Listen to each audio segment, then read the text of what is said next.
back to Zeta Institute of Science, and I am here to teach you all chemistry.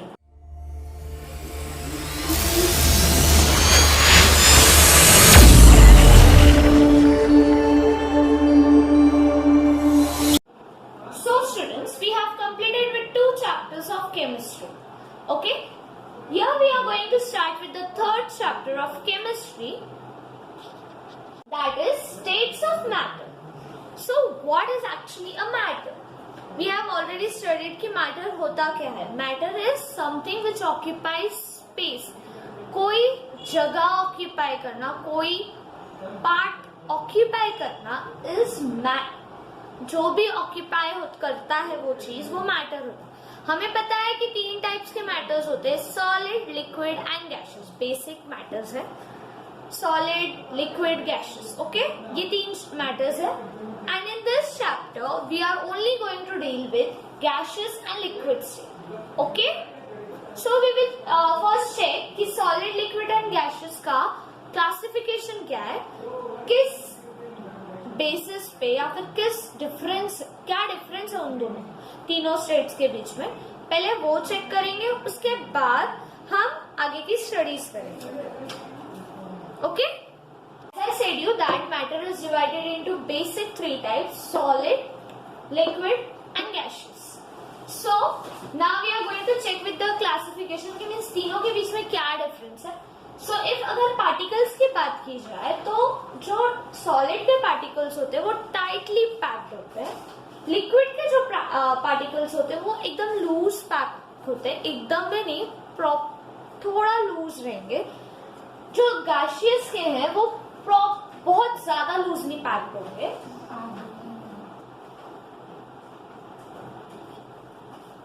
Movement of particles का movement कैसा. तो solid के case में क्या होता है, पार्टिकल्स मूव ही नहीं करते.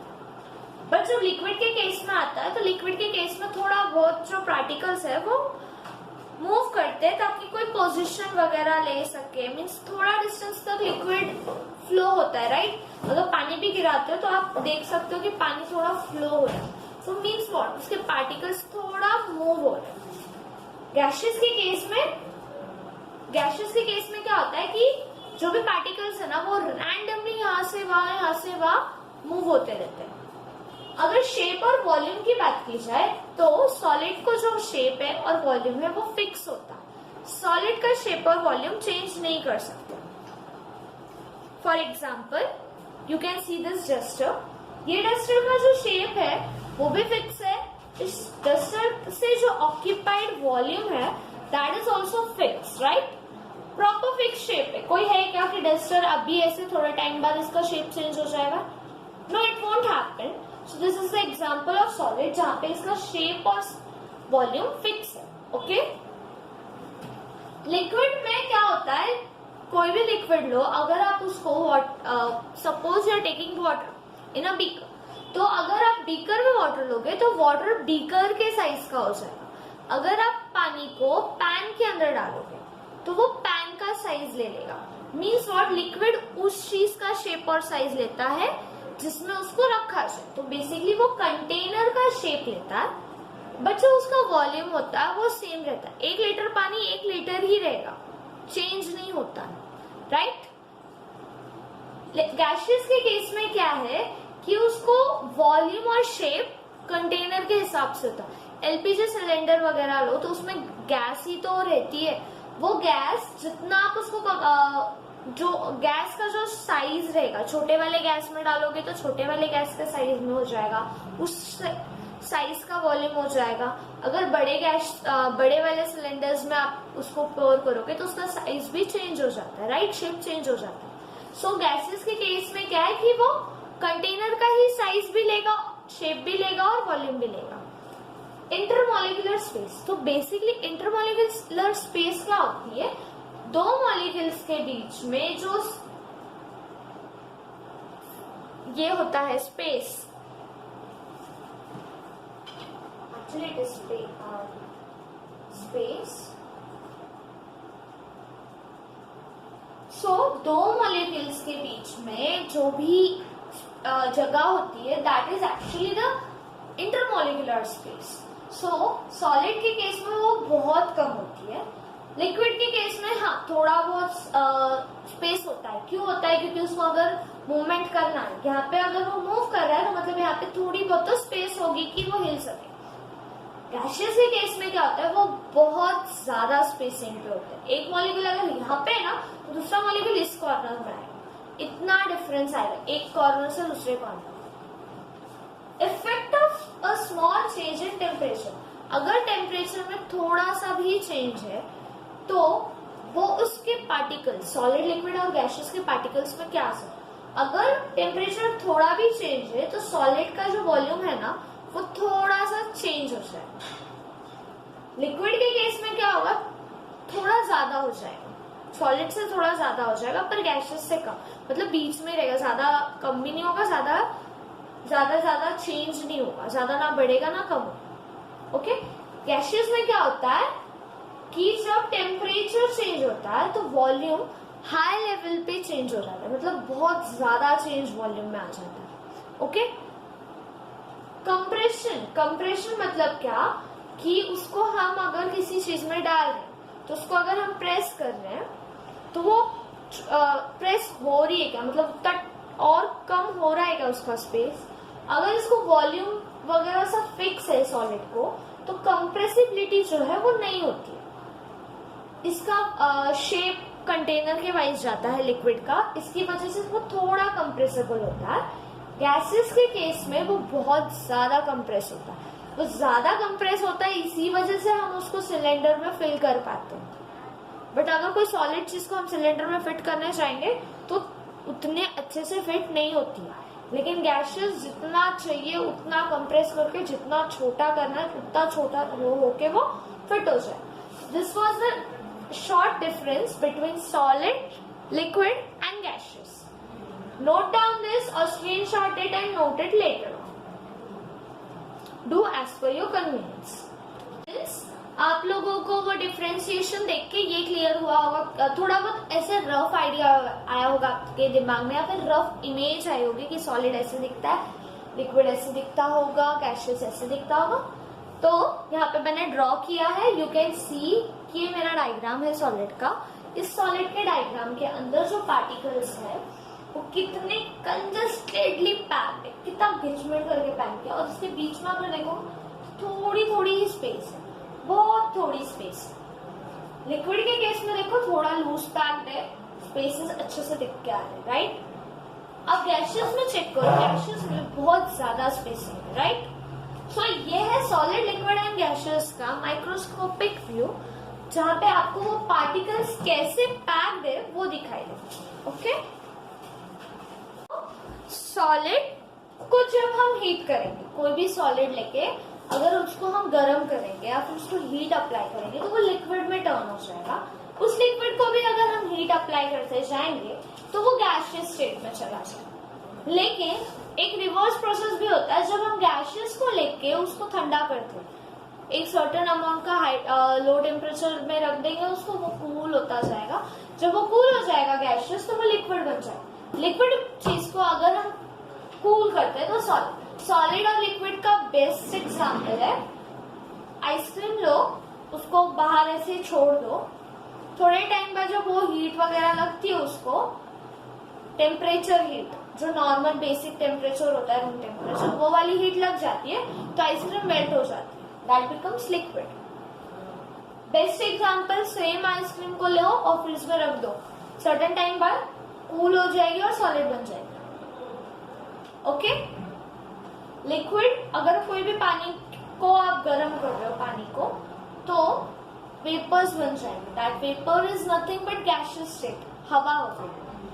फिर गैसियस कूल डाउन होके लिक्विड कब बनता है, जब कंडेंसेशन का प्रोसेस होता है, वाटर साइकिल का प्रोसेस होता है, water vapours going up in the air and फिर धीरे धीरे कंडेंस होते हैं, क्लाउड का फॉर्म लेते हैं और रेनफॉल होता है। तो बेसिकली वहां पे गैसियस का चेंज होता है liquid. Okay, starting with the new topic that is intermolecular forces. अब बेसिकली हम लिक्विड एंड गैसियस के ही ऊपर डील करेंगे। लिक्विड एंड गैसियस के बीच में जो मॉलिक्यूल्स के बीच में जो स्पेस होता है, उस स्पेस में कौन सा फोर्स होता है। सो बेसिकली आप लोगों को फोर्स पता होगा कि positive positive repels and positive negative attracts. So basically जो दो मॉलिक्यूल्स, एक लिक्विड के कंटेनर के अंदर जो दो मॉलिक्यूल्स है, उन दोनों के बीच में कौन सा फोर्स होगा वो पता कर। सो बेसिकली उस लिक्विड कंटेनर में पॉजिटिव मॉलिक्यूल्स भी होंगे, नेगेटिव मॉलिक्यूल्स भी होंगे। सो साइमल्टेनियसली वहां पे एक अट्रैक्शन का फोर्स भी चल रहा होगा, रिपल्सिव फोर्स भी होगा। सो कोई भी लिक्विड या कोई भी गैसियस के अंदर या फिर कोई भी मॉलिक्यूल के अंदर दोनों फोर्स होता है, एक अट्रैक्टिव फोर्स एंड दूसरा रिपल्सिव फोर्स। ओके, जो अट्रैक्टिव फोर्स होता है वो कैसे कम होता है, जब डिस्टेंस, अगर दो मॉलिक्यूल के बीच में डिस्टेंस बढ़ रहा है, दो मॉलिक्यूल से अगर वो दोनों एक दूसरे से दूर जा रहे हैं, तो अट्रैक्टिव फोर्स, जो पास लाने वाला फोर्स है, वो कम हो जाएगा। अगर अट्रैक्टिव फोर्स कम हो जाएगा तो कौन सा फोर्स बढ़ जाएगा, रिपल्सिव फोर्स। सो बेसिकली अगर कोई दो मॉलिक्यूल्स है, C, X and Y are the two molecules, जब ये दोनों इधर पास में थे तो इनके बीच में एक अट्रैक्टिव फोर्स था, बट जैसे जैसे X ये कॉर्नर में एंड Y वो कॉर्नर में जा रहा है, तो दोनों के बीच में डिस्टेंस बढ़ गया। डिस्टेंस बढ़ने की वजह से अट्रैक्टिव फोर्स जो था वो कम हो। अब अट्रैक्टिव फोर्स बढ़ गया, नो, अट्रैक्टिव फोर्स क्या हुआ है यहाँ पे, कम हो गया। क्यों कम हो गया, बिकॉज ऑफ डिस्टेंस। तो बेसिकली यहाँ पे कौन सा फोर्स एक्ट करेगा, रिपल्सिव। ये लॉजिक समझा, डिस्टेंस जितना बढ़ेगा उतना अट्रैक्टिव फोर्स कम हो जाएगा और रिपल्सिव फोर्स हाई हो जाएगा।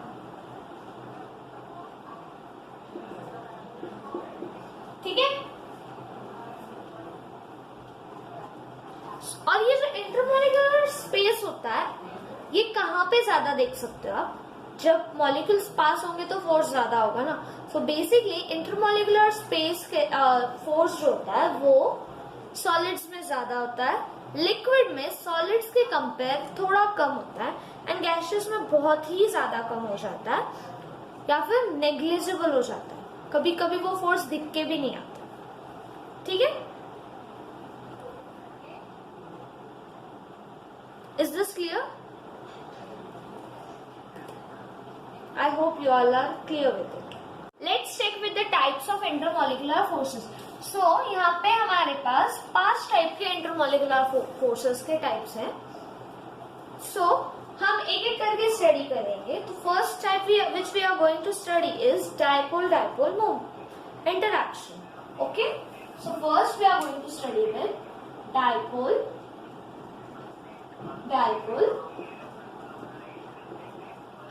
interaction. ओके, सो अब हम चेक करेंगे कि डाइपोल डाइपोल इंटरैक्शन क्या होता है actually. Dipole dipole interaction polar molecules experience करते हैं.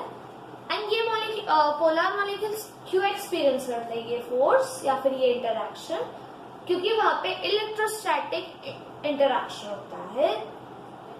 बेसिकली पोलर मॉलिक्यूल्स क्या है, ये डेफिनेशन क्या है, कैसे कुछ समझ में नहीं आ रहा होगा, राइट? सिंपल, पहले डेफिनेशन सुन लो.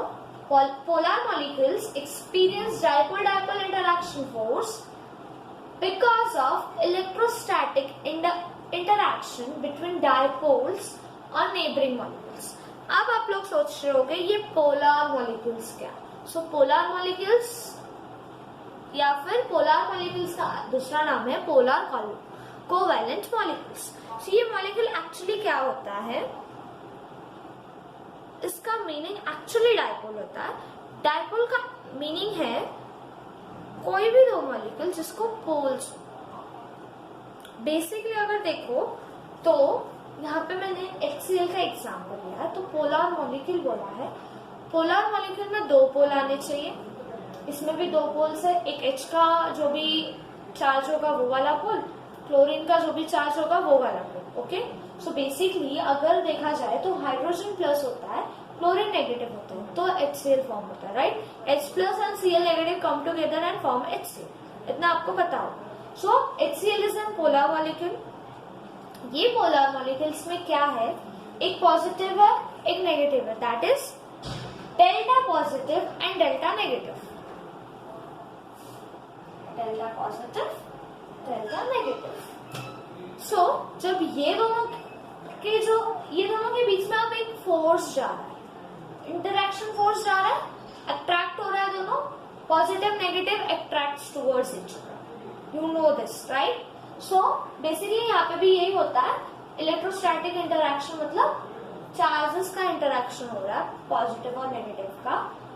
तो HCl के बीच में हाइड्रोजन के जो आयंस है वो क्लोरीन के आयंस के साथ एक फोर्स या फिर एक पेयरिंग कर रहे, दोनों अगर हाइड्रोजन यहाँ पे है, हाइड्रोजन यहाँ पे है, क्लोरीन यहाँ पे, right?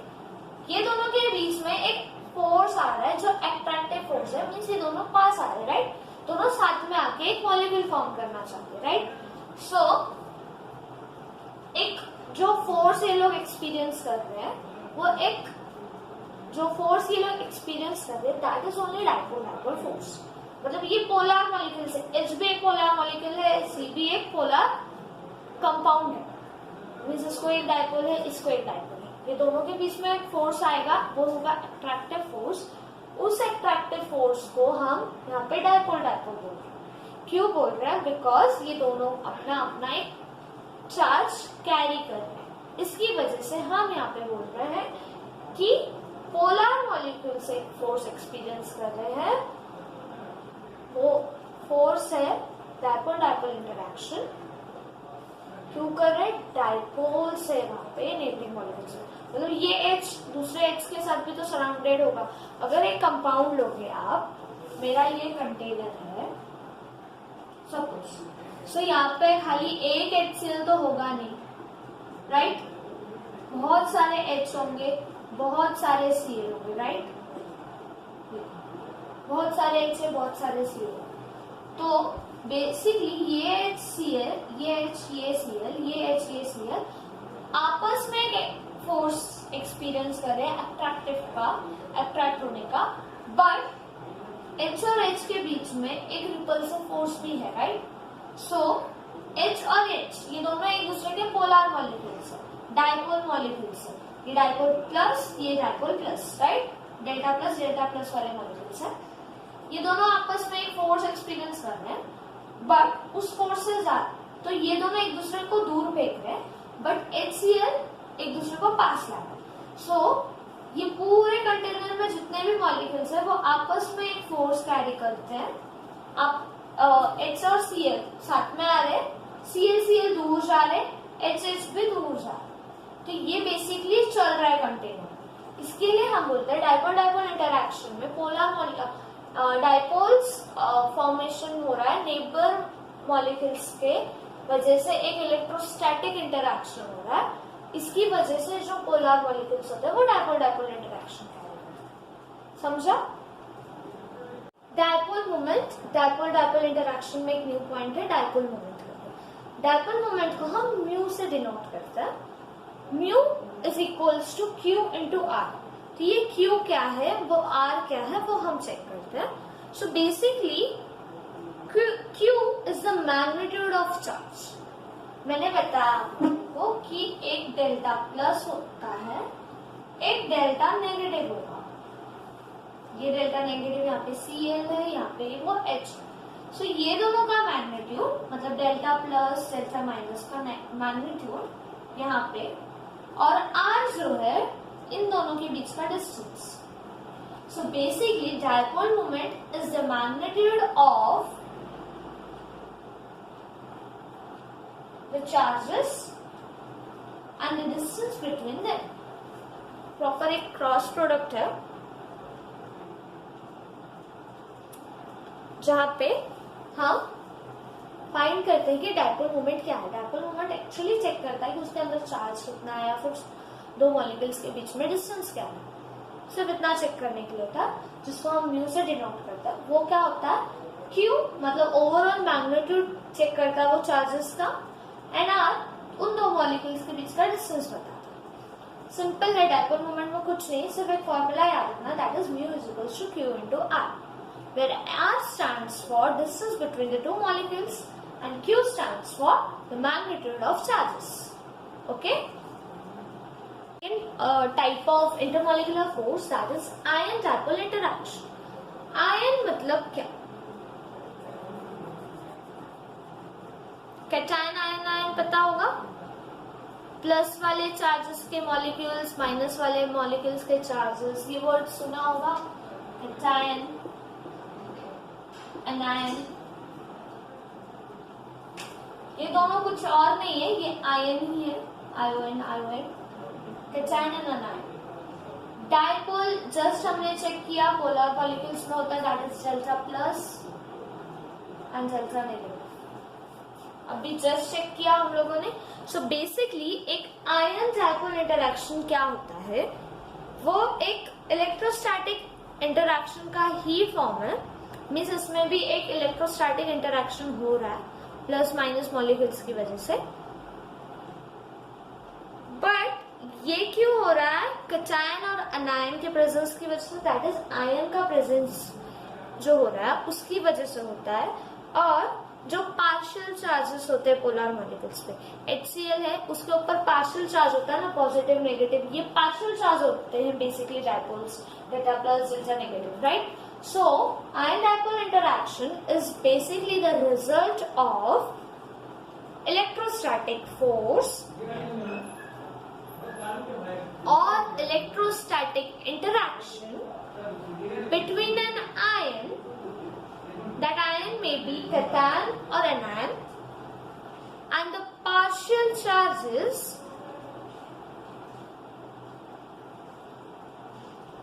on a polar molecule.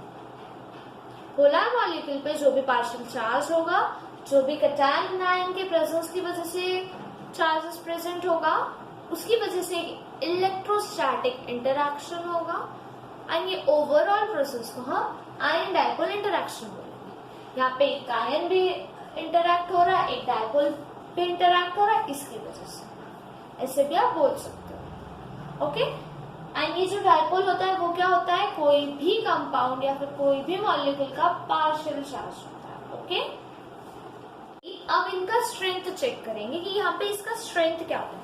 सो जो भी इंटरैक्शन का स्ट्रेंथ होता है वो किस चीज पे डिपेंड होता है वो मैं बता रही हूँ आप लोगों को, आप लोग ध्यान से सुनो सर, एंड सुनते सुनते साइमल्टेनियसली नोट करो तो इजी हो जाएगा रिकॉल करने। सो आयन डायपोल इंटरैक्शन का जो स्ट्रेंथ होता है, कितने ज्यादा स्ट्रेंथ के साथ, कितने ज्यादा फोर्स के साथ वो इंटरैक्शन है, मतलब कितना स्ट्रॉन्ग है इंटरैक्शन, कितना वीक है इंटरैक्शन, ये बताने के लिए ये कैसे पता चले, जो चार्ज या फिर साइज होता है एक आयन का, मीन्स कैटायन और अनायन का जो भी चार्ज होगा, मीन्स कैटायन है या फिर अनायन है, ये पता है आयन का चार्ज इससे पता चल जाएगा, कैटायन और अनायन से, इसके चार्ज की वजह से, और ये जो कैटायन अनायन प्रेजेंट है उसका साइज क्या होगा, H मॉलिक्यूल बड़ा है या फिर जो भी X मॉलिक्यूल, अगर X एंड Y मॉलिक्यूल्स, अगर एक मॉलिक्यूल बड़ा है तो चार्ज ज्यादा होगा,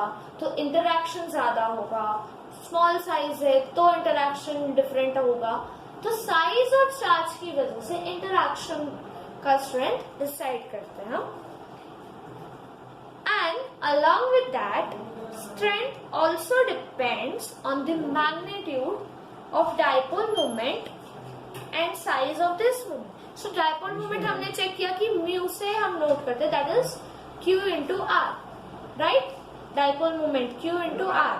अभी जस्ट इसी लेक्चर में थोड़ा पहले हमने देखा।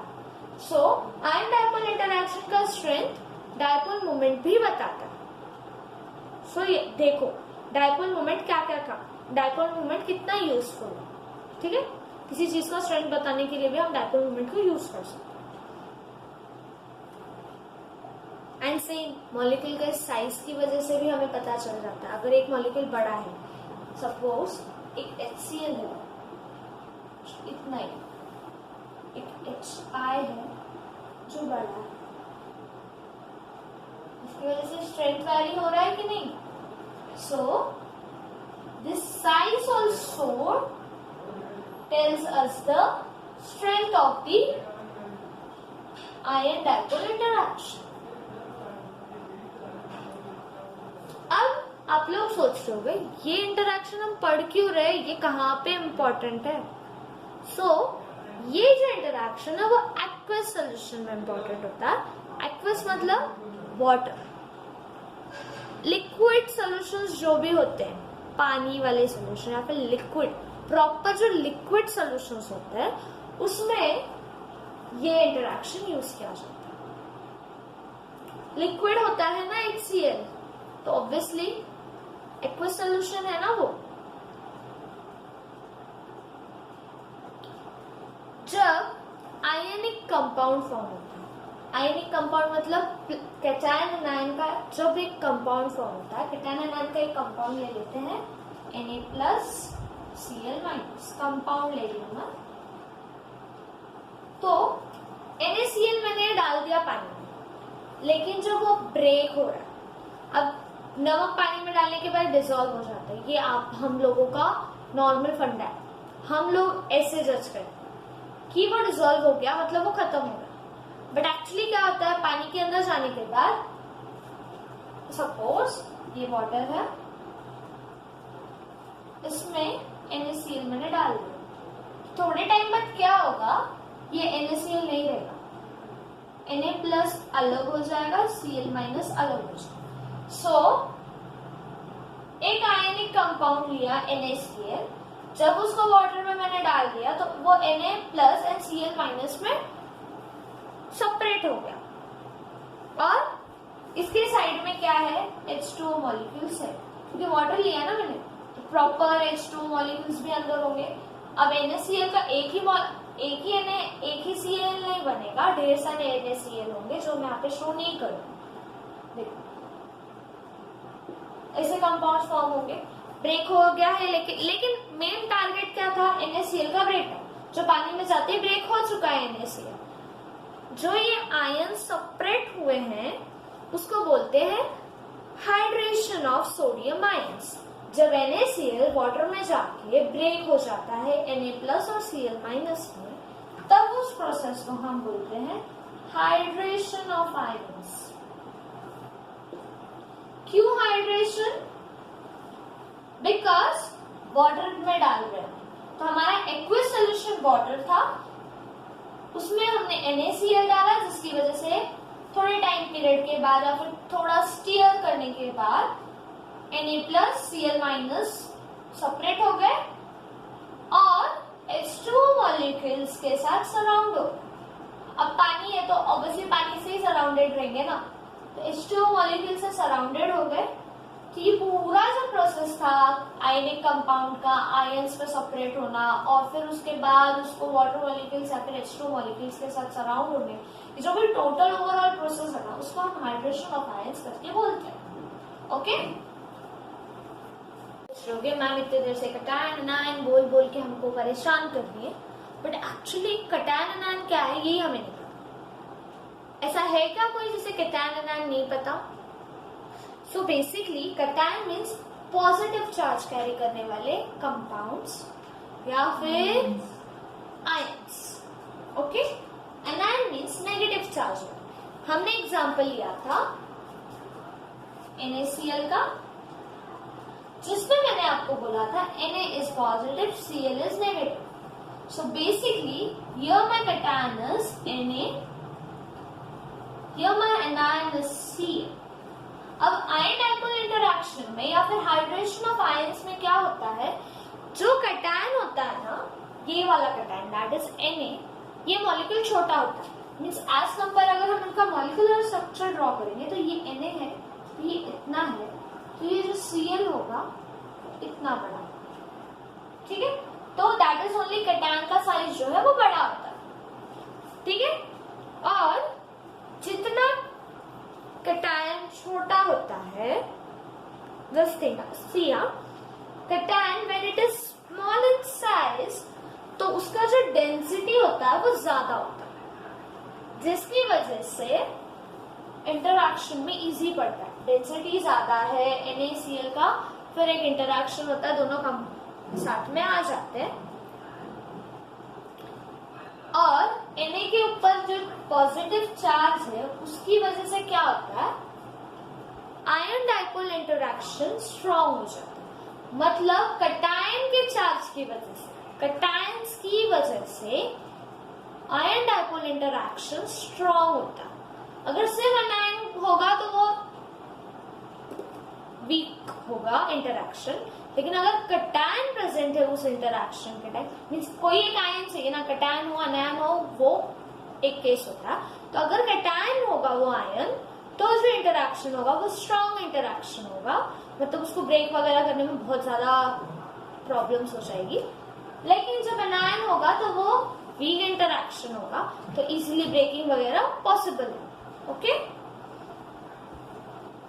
सो बेसिकली जो वीकनेस स्ट्रॉन्गनेस है आयन डाइपोल इंटरैक्शन की, वो कौन बता रहा है, कटायंस बता रहा है। Okay, so this was about ion dipole interaction. I hope that आज के लेक्चर 1 में हमने जो भी पॉइंट्स कवर किए, that is solid liquid gases के डिफरेंशिएशंस, फिर उनके इंटरमॉलिक्यूलर फोर्सेस के बारे में हमने स्टडी किया, उसके बाद टाइप्स ऑफ इंटरमॉलिक्यूलर फोर्सेस में dipole dipole interaction, ion dipole interaction overall lecture 1 में हमने कवर किया। आई होप आप लोगों को ये टॉपिक्स क्लियर।